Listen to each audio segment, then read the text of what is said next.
మనకి ఈరోజు ఒక న్యూస్ బాగా వైరల్ అవుతూ ఉంది కదా. అదేంది, రష్యాలో భూకంపాలు సంభవించినాయి అని చెప్పేసి దాంతో మరి తీర ప్రాంతాలన్నిటికి కూడా హై అలర్ట్ జారీ చేశారు అధికారులు అని చెప్పేసి. సో ఈ రకంగా ఒక న్యూస్ బాగా వైరల్ అవుతూ ఉంది. అయితే దీంట్లో అసలు ఏం జరిగింది, అసలు ఏం జరగబోతుంది అనే దాని గురించి క్లియర్గా మాట్లాడదాం. అయితే మనకి ఇక్కడ రష్యాలో చూసుకుంటే అక్కడ కంచాట్కా అనే ప్రాంతం ఒకటి ఉందన్నమాట. సో దానికి దాదాపు ఒక 126 కిలోమీటర్ల దూరంలో, అదేవిధంగా 18 కిలోమీటర్స్ లోపల ఈ భూకంపం అయితే సంభవించింది అనమాట. అయితే మరి భూకంపం వస్తే ఏం జరిగింది మీ అందరూ తెలుసు కదా. అక్కడ తీర ప్రాంతాల్లో ఏవైతే బిల్డింగ్లు అవన్నీ ఉంటాయో అవన్నీ కూడా ఊగిపోతూ ఉంటాయి. మరి దాని తర్వాత చూసుకుంటే సముద్రంలో కూడా మరి ఒక అలజడి మొదలయ్యి అలలు వస్తూ ఉంటాయి పైకి. సో మరి అలల దాటికి మరి అక్కడ సముద్ర తీరాల్లో ఎవరైతే ఉంటారో సో వాళ్ళందరూ కూడా కొట్టేయచ్చు. సో అందుకని చెప్పేసి ఇక్కడ అధికారులు కూడా హై అలర్ట్ జారీ చేశారనమాట.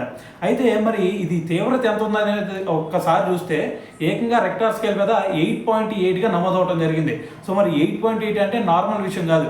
మనకి ఇప్పటి వరకు ఇది యునైటెడ్ స్టేట్స్ జియోలాజికల్ సర్వే ప్రకారం వాళ్ళు చెప్పింది ఏంటంటే ఇప్పటి వరకు మనకి ప్రపంచం మొత్తంలో కూడా ఎన్నైతే భూకంపాలు వచ్చినాయో వాటన్నిటిలో కూడా టాప్ 10లో ఈ భూకంపం అయితే ఉండిద్ది అని చెప్పేసి వాళ్ళైతే చూడడం జరిగింది. సో దీన్ని బట్టి అర్థం చేసుకోండి ఎంత తీవ్రంగా ఉండబోతుంది అనేది. అయితే దాని తర్వాత మరి మొత్తం కూడా దీని దెబ్బకి ఆ సరౌండింగ్స్లో ఎవరైతే ఆ పసిఫిక్ ఓషన్కి తీరంలో ఏవైతే కంట్రీస్ ఉంటాయో వాటన్నిటికి కూడా హై అలర్ట్ జారీ చేసింది. సో దీంట్లో భాగంగా మనం చూసుకుంటే ఎఫెక్ట్ అయ్యేవి. సో మెయిన్గా చూసుకుంటే మనకి తెలిసిన రష్యా, అటువైపు యుఎస్ఏ, ఇటువైపు వచ్చేసరికి జపాన్. సో వీటన్నిటిలో కూడా హై అలర్ట్ జారీ చేశారు. అయితే మరి ఆల్రెడీ మనకి రష్యాలో కనుక ఫస్ట్ చూసుకున్నామంటే ఇక్కడ ఆల్రెడీ అక్కడ సముద్రపు అల్లలో ఏకంగా 3-4 మీటర్ల ఎత్తులో రావడం జరిగింది. సో దీంతో ఏదైనా సరే ప్రాణ నష్టం జరిగిందబ్బాయి అంటే ఇప్పటి వరకు ఎటువంటి ప్రాణ నష్టం అయితే జరిగింది లేదు. కానీ అక్కడ తీరంలో ఏవైతే కొన్ని బిల్డింగ్లు ఉంటాయో సో కొన్ని ఎఫెక్ట్ అయినాయి అంతే.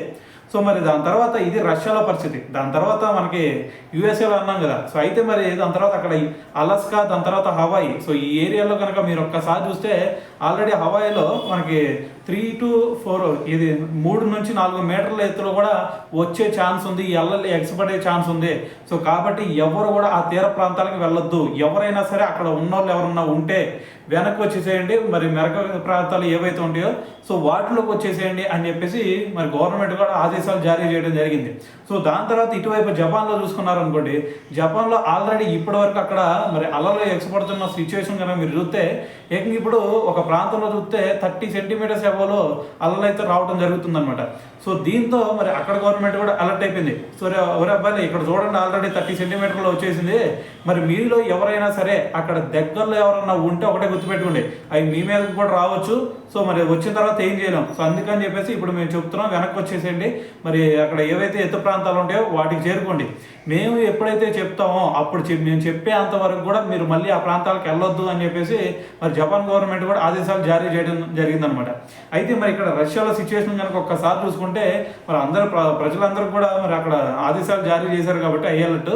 సో ఇప్పుడు వాళ్ళందరూ కూడా ఒకేసారిగా ఇళ్లలో నుంచి బయటకు వచ్చేసారు. బయటకు రావడం వల్ల మనకి ట్రాఫిక్ జామ్ కూడా అక్కడ ఎక్కువైందనమాట ఇప్పుడు. సో మరి ఇప్పటి వరకు అయితే ప్రాణ నష్టం జరిగింది ఏమీ లేదు. సో మరి దీని తీవ్రత ఎలా ఉండిద్ది అనేది తర్వాత మాట్లాడుకుందాం.